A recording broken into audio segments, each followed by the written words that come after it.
오늘 말씀 말라기서 1장을 보겠습니다.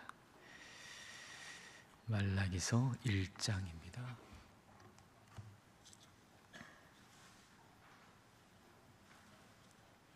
구약 성경 제일 마지막 장 말라기서 1장 우리 한 절씩 읽겠습니다. 여호와께서 말라기를 통하여 이스라엘에게 말씀하신 경고라. 여호와께서 이르시되 내가 너희를 사랑하였노라 하나 너희는 이르기를 주께서 어떻게 우리를 사랑하셨나이까 하는도다. 나 여호와가 말하노라 에서는 야곱의 형이 아니냐. 그러나 내가 야곱을 사랑하였고 에서는 미워하였으며 그의 산들을 황폐하게 하였고 그의 산업을 광야의 이리들에게 넘겼느니라. 에돔은 말하기를 우리가 무너뜨림을 당하였으나 황폐된 곳을 다시 쌓으리라 하거니와 나 만군의 여호와는 이르노라 그들은 쌓을지라도 나는 헐리라. 사람들이 그들을 일컬어 악한 지역이라 할 것이요 여호와의 영원한 진노를 받은 백성이라 할 것이며 너희는 눈으로 보고 이르기를 여호와께서는 이스라엘 지역 밖에서도 크시다 하리라. 내 이름을 멸시하는 제사장들아 나 만군의 여호와가 너희에게 이르기를 아들은 그 아버지를 종은 그 주인을 공경하나니 내가 아버지일진데 나를 공경함이 어디 있느냐. 내가 주인일진데 나를 두려워함이 어디 있느냐 하나 너희는 이르기를 우리가 어떻게 주의 이름을 멸시하였나이까 하는도다. 너희가 더러운 떡을 나의 제단에 드리고도 말하기를 우리가 어떻게 주를 더럽게 하였나이까 하는도다. 이는 너희가 여호와의 식탁은 경멸히 여길 것이라 말하기 때문이라.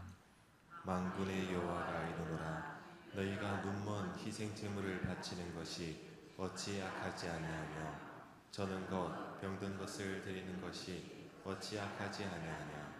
이제 그것을 너희 총독에게 드려보라. 그가 너를 기뻐하겠으며 너를 받아주겠느냐. 만군의 여호와가 이르노라 너희는 나 하나님께 은혜를 구하면서 우리를 불쌍히 여기소서 하여 보라. 너희가 이같이 행하였으니 내가 너희 중 하나인들 받겠느냐. 만군의 여호와가 이르노라 너희가 내 제단 위에 헛되이 불살하지 못하게 하기 위하여 너희 중에 성전문을 닫을 자가 있었으면 좋겠도다. 내가 너희를 기뻐하지 아니하며 너희가 손으로 드리는 것을 받지도 아니하리라. 만군의 여호와가 이르노라 해 뜨는 곳에서부터 해 지는 곳까지에 이방 민족 중에서 내 이름이 크게 될 것이라. 각처에서 내 이름을 위하여 분향하며 깨끗한 제물을 드리리니 이는 내 이름이 이방 민족 중에서 크게 될 것임이니라.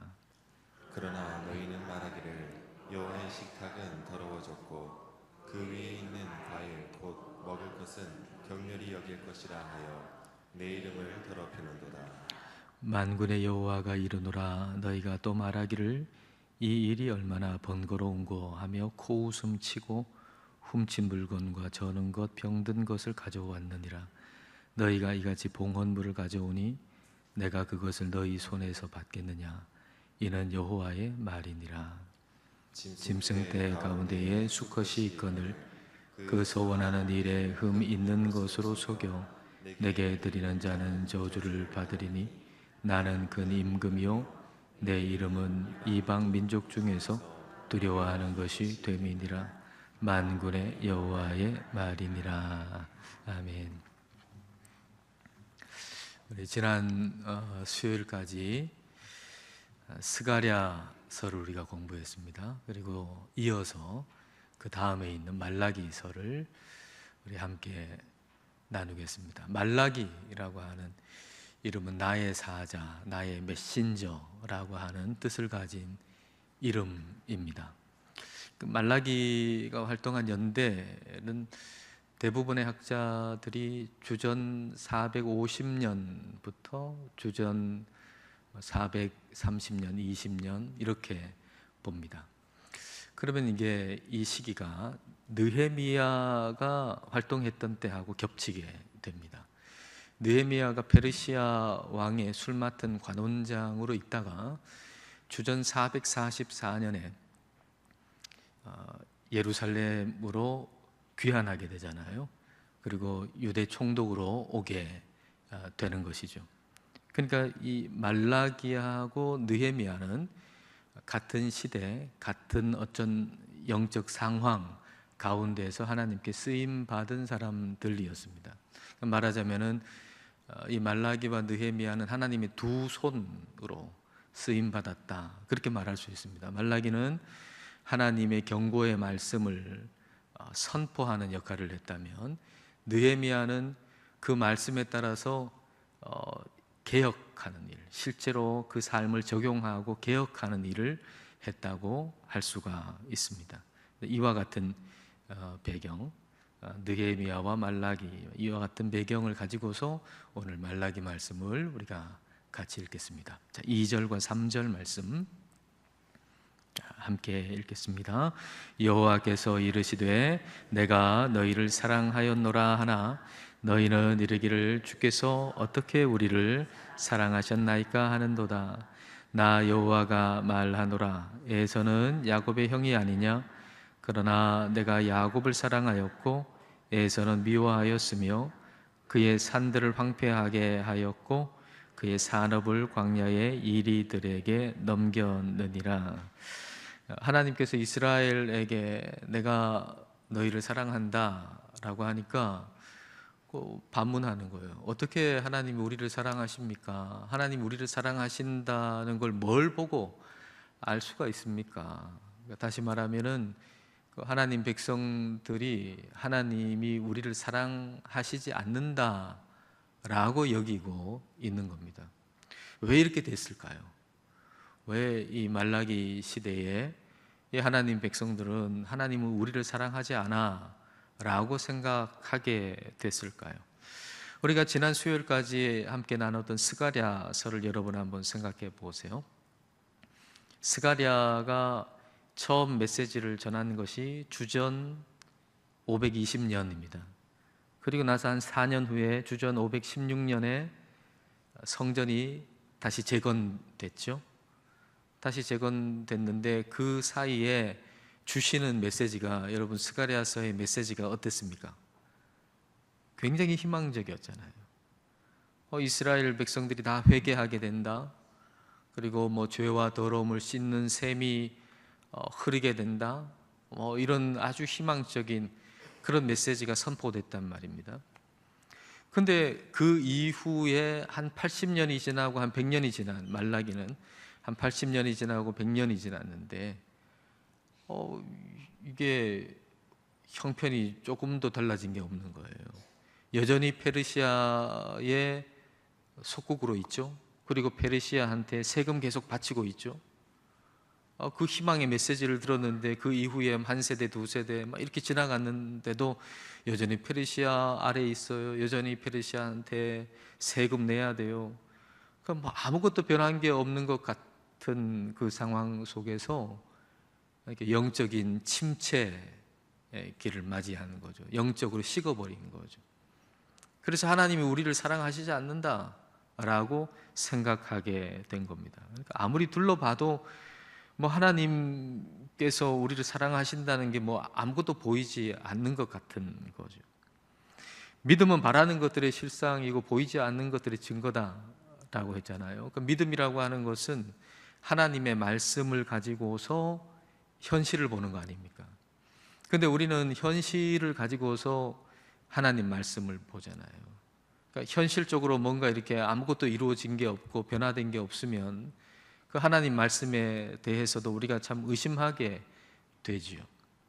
우리가 살아가는 현실에서 뭔가 일어나야 할 일이 일어나지 않은 채로 하나님 말씀을 계속해서 우리가 기다린다는 것만큼 어려운 일이 어디 있겠습니까? 하나님 말씀 분명히 말씀하셨는데 현실은 그렇지 않은데 계속 하나님의 말씀을 계속 기다린다는 게 얼마나 힘든 일입니까? 그러다 보니까 이 영적으로 차가워지고, 그리고 하나님이 우리를 사랑하시지 않는 것 같고 그런 상황이 된 거죠. 그런데 이와 같은 영적 상황에 있는 하나님의 백성들에게 하나님은 그들을 사랑하신다 라고 말씀을 하시는 거예요. 그리고 그 증거로 뭘 드시냐?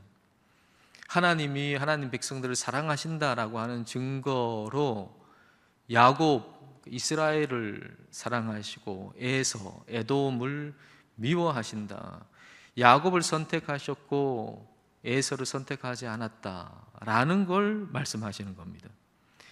이스라엘 백성들의 눈에는요, 지금 뭐 생각하는 것만큼 뭐 경제적으로 부흥한 것도 아니고 정치적으로 독립한 것도 아니에요. 근데 그런 부분에서 하나님이 우리를 사랑하신다는 증거를 찾으려고 하는데, 하나님께서 나를 사랑하신다는 증거를 경제적으로 좀 부흥하고 정치적으로 독립하고 뭐 이런 부분에서 하나님 사랑을 찾으려고 그러는데, 하나님은 그런 부분이 아니고 선택이라고 하는 영역으로 그 하나님 백성을 다 이끌고 가시는 겁니다. 자, 우리도 한번 생각해 볼 필요가 있습니다. 우리 역시도 하나님께서 나를 사랑하신다는 증거를 뭘 보고 우리는 찾으려고 합니까? 외적인 것들을 보고 하나님이 나를 사랑하신다는 걸 찾으려고 하잖아요. 어떤 경제적인 부분에 뭐 변화가 있든가, 아니면 지위나 명예적인 부분이 뭐 좀 변화가 있거나, 아니면 신체적인 뭐 건강이 뭐 좋아지거나, 뭐 이런 것들이 일어날 때 우리는 하나님이 나를 사랑하신다라고 하는 증거를 거기서 찾으려고 그러고, 그걸 우리의 간증으로 삼으려고 하지요. 근데 하나님은 선택이라고 하는 영역으로 우리를 이끌어 가시는 거예요. 그렇다면 하나님께서 나를 택하신 이유는 어디 있는가 하는 거죠. 하나님은 왜 야곱을 사랑하셨는가? 왜 하나님은 야곱을 사랑하시고 에서를 미워하셨는가? 라고 하는 거예요. 이 말라기, 오늘 이 본문을 바울이 로마서에서 이렇게 쓴 부분이 있잖아요. 그 부분을 한번 보겠습니다. 로마서 9장 13절부터 기록된 바 내가 야곱은 사랑하고 에서는 미워하였다 하심과 같으니라. 오늘 말라기의 말씀을 지금 이제 바울이 지금 인용하고 있죠. 14절에 그런즉 우리가 무슨 말을 하리요? 하나님께 불의가 있느냐? 그럴 수 없느니라. 모세에게 이르시되 내가 긍휼히 여길 자를 긍휼히 여기고 불쌍히 여길 자를 불쌍히 여기리라 하셨으니, 16절을 같이 읽을까요? 그런즉 원하는 자로 말미암음도 아니요 다른 박질하는 자로 말미암음도 아니요 오직 긍휼히 여기시는 하나님으로 말미암음이니라. 하나님께서 야곱은 사랑하시고 에서는 미워하셨다 그랬는데, 여기에 무슨 불의함이 있냐? 불의함이라고는 없다. 하나님의 선택을 받고 하나님의 사랑을 받는 것에 사람이 뭐 어떤 조건을 갖추어서 그거 받을 수 있는 것도 아니고, 뭐 다른 박질 해가지고 노력을 해가지고 받을 수 있는 것도 아니고, 하나님의 선택을 받고 하나님의 사랑을 받는 것은 오직 하나님의 긍휼하심으로 말미암아 되는 거다라고 말씀을 하시는 거죠. 다시 말하면 모든 사람은 선택받을 수 있는 조건을 갖추고 있지 않다라는 겁니다. 모든 사람의 디폴트 값은, 모든 사람의 기본 값은 죄인이라는 겁니다. 모든 사람은 다 죄인이기 때문에 그 죄인이 받아야 할 결과는 멸망밖에는 없다는 거예요. 모든 사람에게 기대할 수 있는 것은 멸망받는 것 밖에는 없다라는 얘기입니다. 모든 죄인에게 당연한 것은 뭐냐? 그래서 오늘 말씀으로 하면은 야곱이 아니고 에서 쪽이라는 거예요. 에돔 쪽이라는 거예요. 모든 사람이 받아야 할 결과는 에돔이 받아야 할 결과와 같다는 겁니다. 4절과 5절, 에돔의 모습이죠. 이게 모든 사람이, 모든 죄인이 받아야 할 모습이라는 겁니다. 4절 5절 같이 읽겠습니다. 에돔은 말하기를 우리가 무너뜨림을 당하였으나 황폐된 곳을 다시 쌓으리라 하거니와 나 만군의 여호와는 이르노라. 그들은 쌓을지라도 나는 헐리라. 사람들이 그들을 일컬어 악한 지역이라 할 것이요 여호와의 영원한 진노를 받은 백성이라 할 것이며, 너희는 눈으로 보고 이르기를 여호와께서는 이스라엘 지역 밖에서도 크시다 하리라. 에돔은 에서의 후손이 세운 그 민족이잖아요. 그런데 이 민족에 대한 심판을 얘기하시는데요. 에돔의 요새는 지금 그 요르단의 페트라잖아요. 페트라. 예전에 여러분 그 성지순례 가신 분들은 기억하시는지 모르겠습니다. 요르단 가셔가지고 페트라 갔잖아요. 아주 깎아지르는 듯한 그 절벽이고 통로는 이렇게 좁아가지고 거기서 좁은 통로만 딱 지키고 있으면 그 높은 곳에서 어떤 적도 들어올 수 없는 천연의 요새죠. 천연의 요새. 근데 그게 다 무너뜨려졌잖아요. 다 망했잖아요. 하나님의 진노를 받은 백성이 에돔이라는 거예요. 에서라는 거예요. 이게 뭐냐? 이게 바로 모든 죄인이 받아야 할 결과라는 거죠. 모든 사람이 받아야 할 결과라는 거예요. 그렇기 때문에 에돔이 심판을 받는 것은 전혀 이상한 일이 아니라는 얘기입니다. 어떤 성도가 목사님한테 물었다지요. 왜 하나님은 에서를 미워하셨습니까? 도저히 이해가 안 됩니다. 왜 하나님은 에서를 미워하셨습니까? 그러니까 목사님이 이렇게 답을 했대요. 나는 그것에 대해서 전혀 어려움을 느끼지 않습니다. 제가 매우 어려움을 느끼는 것은 왜 하나님이 야곱을 사랑했느냐라는 것입니다. 이렇게 대답을 했어요. 참 맞는 말이잖아요. 왜 하나님이 야곱을 사랑하셨는가? 이게 나에게는 너무나도 어려운 질문이라고 그렇게 답을 했어요. 우리는 하나님의 선택과 사랑을 당연하게 여기면서 하나님께서 야곱을 선택하시고 야곱을 사랑하는 걸 아주 당연하게 여기면서 우리는 질문하는 거죠. 왜 하나님은 에서를 미워하셨는가? 우리는 그렇게 질문한단 말이에요. 그러나 사실 우리 모두는 죄인이잖아요. 하나님은 죄를 미워하시잖아요. 그러니까 죄인이 선택을 받고 죄인이 사랑을 받는 것은 있을 수 없는 일 아니겠습니까? 그게 어떻게 가능한 일이겠습니까? 그거 있을 수 없는 일이죠. 죄인이 마땅히 심판을 받고 죄인이 마땅히 멸망을 받는 게 그게 당연한 일인 거죠. 그렇기 때문에 우리가 의문을 가져야 할 것은 무엇인가? 바로 하나님께서 왜 에서를 미워하셨는가가 아니라 하나님이 왜 야곱을 사랑하셨는가? 이게 우리의 질문거리가 돼야죠. 하나님이 왜 나를 선택하셨는가? 하나님이 왜 나를 사랑하시는가?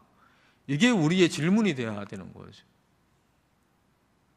며칠 전에 몇몇 우리 분과 함께 식사하면서 이야기를 나누는데 그중에 우리 장로님께서 이런 얘기를 하시는 거예요. 참 애광교회 섬기는 건 너무 즐겁고 행복하고 근데 왜 나를 하나님께서 장로로 세웠는지 이유를 모르겠다. 아무리 봐도 왜 하나님이 나를 장로로 세우셨는지 도무지 이해할 수 없다. 그렇게 말씀을 하시더라고요. 제가 아무 이유를 찾을 수 없는 게 이유인 것 같다고 그렇게 말씀드렸어요. 딴 사람 같으면 말입니다. 애광교회니까 이렇게 되지. 딴 교회 같으면은 내가 장로로 세워진 이유를 한 100가지는 찾을 텐데 내가 장로로 세움을 받은 이유를 도무지 찾을 수 없다.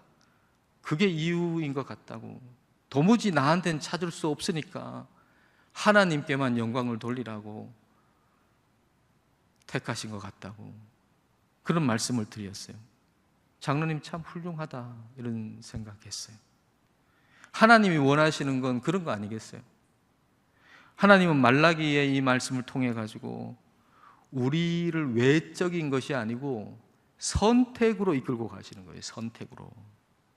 그리고 우리는 그런 선택을 받을 수 있는 존재가 아니라는 걸 가르쳐 주시는 거예요. 우리는 도무지 우리의 자격으로나 내 안에 그런 이유가 없어요. 내가 선택받을 만한 이유가 하나도 없어요. 야곱은 에서의 위치에 같이 있어야 할 사람이에요. 우리도 그 위치에, 에서의 위치에 같이 있어야 할 사람이에요. 근데 오직 하나님의 긍휼하심으로 우리를 선택하시고 우리를 사랑하신 겁니다. 다른 이유는 하나도 없습니다.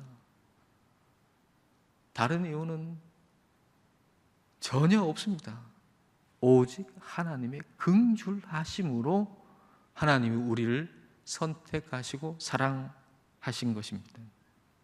그래서 하나님께서 왜 나를 선택하시고 사랑하시는가 이유를 물어보면 답은 하나님의 긍휼하심밖에 없는 거고, 그래서 우리는 오직 하나님의 긍휼하심, 긍휼하신 하나님만을 높여야 하는 것이죠. 근데 이스라엘의 제사장들은 그러지를 못한 거예요. 하나님 그렇게 제사장으로까지 선택을 하셨는데 이스라엘 사람들은, 하나님 백성들이 그러지 못했던 거예요. 그러니까 마음은 싹 식어버리고 형식만 남은 거죠. 6절과 7절 보십시오. 6절 7절 같이 읽겠습니다. 내 이름을 멸시하는 제사장들아, 나 만군의 여호와가 너희에게 이르기를 아들은 그 아버지를, 종은 그 주인을 공경하나니 내가 아버지일진데 나를 공경함이 어디 있느냐? 내가 주인일진데 나를 두려워함이 어디 있느냐 하나 너희는 이르기를 우리가 어떻게 주의 이름을 멸시하였나이까 하는도다. 너희가 더러운 떡을 나의 제단에 드리고도 말하기를 우리가 어떻게 주를 더럽게 하였나이까 하는도다.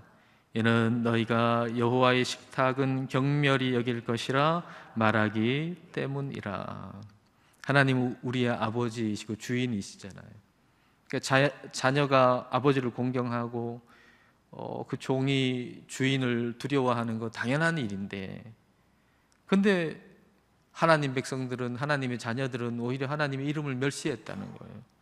그러자 또 묻잖아요. 우리가 어떻게 주님의 이름을 멸시했습니까? 이 백성들이 우리가 언제 그랬어요? 뭐 이러는 거죠. 하나님 말씀하시기를 더러운 떡을 제단에 드렸다. 너희가 드리는 희생 그 제물, 하나님 앞에 드리는 그 제물이 병든 거, 눈먼 거, 저는 거, 그런 거 하나님께 드렸다. 그 얘기를 하시는 겁니다. 8절 9절 볼까요? 8절 9절 읽겠습니다.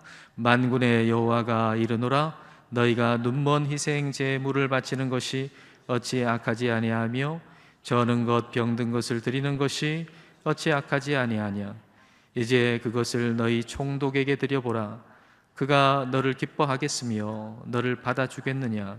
만군의 여호와가 이르노라 너희는 나 하나님께 은혜를 구하면서 우리를 불쌍히 여기소서 하여 보라. 너희가 이같이 행하였으니 내가 너희 중 하나인들 받겠느냐?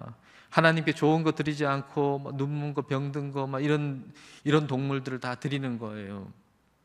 그러니까 하나님 말씀하시는 거죠. 총독한테 그것 드려봐라. 사람이 받겠나? 사람한테도 줘도 안 받는 거, 그거 하나님께 드리면 하나님이 기뻐하실 거예요. 우리는 하나님께 주면 다 기뻐하리라고 생각하는 그런 마음이 있지만 그렇지 않아요. 죽어도 욕먹는단 말입니다. 죽어도 욕먹는 거예요. 그리고 사람한테 드려봐라. 받겠는가? 그러면서도 하나님의 은혜를 구하니까 그 기도를 내가 들어주겠는가? 하나님이 그렇게 말씀하시는 거예요. 하나님과 인격적인 관계가 깊어지고 형성되면 좋은 것 드리고 싶어요. 나를 드리고 싶죠. 그렇잖아요. 인격적인 관계가 형성되면 얼마나 좋은 걸 드리고 싶은 마음이 생깁니까? 근데 인격적인 관계가 형성된 게 아니고 그냥 내가 원하는 걸 얻어내는 대상이라고 생각하면 형식만 갖추면 되잖아요. 저 어떤 대상이에요. 그냥 내가 원하는 걸 얻어내는 대상이에요. 그럼 근데 형식만 딱 갖추면 되지 않겠어요? 그런 마음을 하나님 백성들이 가지고 있는 거예요. 하나님께 드릴 제물, 특히 이제 번제를 생각해보면 다 태워드리는 거 아닙니까? 소를 드리면 소를 다 태워드리고 다 태워드리는 건데, 그럼 어떤 생각 들겠습니까? 어차피 다 태울 거, 좋은 거 들여가지고 다 태우면 좀 손해 아니에요? 좀 눈먼 거, 저는 거, 안 좋은 거, 그 동물들 어차피 다 태울 거, 그런 거 드려도 되지 않겠는가? 이렇게 생각하고 드리는 겁니다. 하나님 백성들이 좋은 것이 있는데도 그러는 거예요. 드릴 수 없어서 그런 게 아니고 드릴 게 있는데도 그렇게 하는 거예요. 14절 말씀 볼까요? 자, 14절 같이 읽겠습니다. 짐승 떼 가운데에 수컷이 있거늘 그 소원하는 일에 흠 있는 것으로 속여 내게 드리는 자는 저주를 받으리니 나는 큰 임금이요 내 이름은 이방 민족 중에서 두려워하는 것이 됨이니라. 만군의 여호와의 말이니라. 하나님께 드릴 짐승이 있어요. 좋은 게 있어요. 그런데 좋은 거 그냥 놔두고 그냥 좋지 않은 거 드리는 거예요. 의도적으로 속이는 거죠. 하나님을 만만하게 보는 거죠. 종교적인 형식만 남은 거죠. 그러니까 하나님과 인격적인 관계를 우리가 맺어가는 일에 우리가 힘쓰지 않으면 형식만 남게 되는 거죠. 그러니까 우리가 신앙생활 한다는 건 하나님과 인격적인 관계를 맺어나가고 깊어지게 하는 일인데, 그게 이제 사라지면, 그거에 대한 노력을 우리가 기울이지 않으면 형식만 남는 거예요. 껍데기만 남는 거예요. 껍데기만 남으면 신앙생활 하면서 세상보다 더 죄를 지을 수 있고 하나님을 더 욕되게 할 수 있어요. 우리는 하나님 안 믿는 저 세상 사람들이 하나님 욕되게 한다고 생각하잖아요. 아니요. 교회가 하나님을 더 욕되게 할 수 있어요. 우리가 하나님을 더 욕되게 할 수 있어요. 형식만 남으면. 그래서 하나님 뭐라고 그래요? 이제 껍데기만 남았거든요. 껍데기만 남아가지고 있는 그 모습을 보고 하나님 뭐라고 하시는가? 10절 말씀 여러분 보십시오. 10절 말씀. 자, 함께 읽을까요? 만군의 여호와가 이르노라. 너희가 내 제단 위에 헛되이 불사르지 못하게 하기 위하여 너희 중에 성전 문을 닫을 자가 있었으면 좋겠도다. 내가 너희를 기뻐하지 아니하며 너희가 손으로 드리는 것을 받지도 아니하리라. 너희 중에 성전 문 좀 닫았으면 좋겠다. 아무도 못 오게. 여기 와가지고 형식만 갖추고 하나님께 온전한 마음을 드리지 않고, 그것도 하나님께 그냥 가식적으로 이렇게 예배 형식만 갖추니까 차라리 문 닫을 사람이 있었으면 좋겠다. 아예 문을 확 닫아가지고 아무도 못 오게 했으면 좋겠다. 하나님이 오죽하면 이렇게 말씀을 하셨겠습니까? 성전에서 하나님을 더 욕되게 하는 거죠. 성전 안에서. 세상 사람들이 하나님을 욕되게 하는 게 아니고 하나님을 믿는다고 하는 사람들이 하나님을 욕되게 하는 거예요.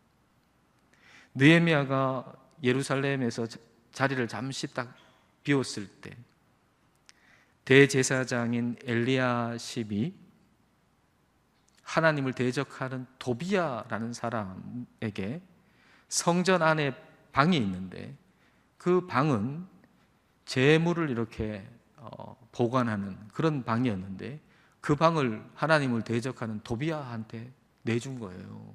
대제사장이. 근데 왜냐하면 대제사장의 손자 중에 하나가 이 도비야의 사위가 됐거든요. 그러니까 무슨 친인척 관계가 맺어졌잖아요. 그러니까 친인척 관계가 맺어지는 걸 가지고서 이 성전 안에 있는 방을 그 사람한테, 하나님을 그것도 대적하는 사람한테 그 방을 내줘가지고 그 방을 쓸 수 있도록 만들어줬단 말입니다. 오늘날 이런 일들이 사실 따지고 보면 일어나고 있지 않습니까? 하나님 뜻대로 해야 되는 일인데 그냥 내 인간적인 관계 때문에 하나님 뜻대로 해야 할 일을 그렇지 않게 행하는 일이 일어나고 있지 않습니까? 세상보다 더 세상적인 일이 교회 안에서 일어나는 걸 우리는 보고 있지 않습니까? 지금 말라기가 경고하는 말씀은 바로 이런 것으로 경고하는 겁니다. 말라기의 경고는 이런 모습을 두고 하는 거예요. 그러니까 말라기는 그렇게 하나님 말씀으로 경고하고 느헤미야는 그걸 실천하는 거죠. 개혁하고 실천하는 거예요. 느헤미야가 다시 와서 보니까 도비야 하나님을 대적하는 자가 떡하니 성전 안에 방에 떡하니 있단 말입니다.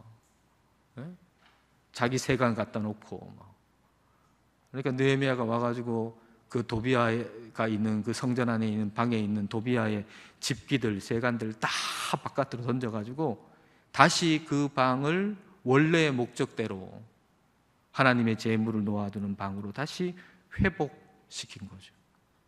말라기를 통해서 경고하시고 느헤미야를 통해서 개혁하신 겁니다. 오늘 우리 안에 이 두 인물이 다 있어야 될 겁니다.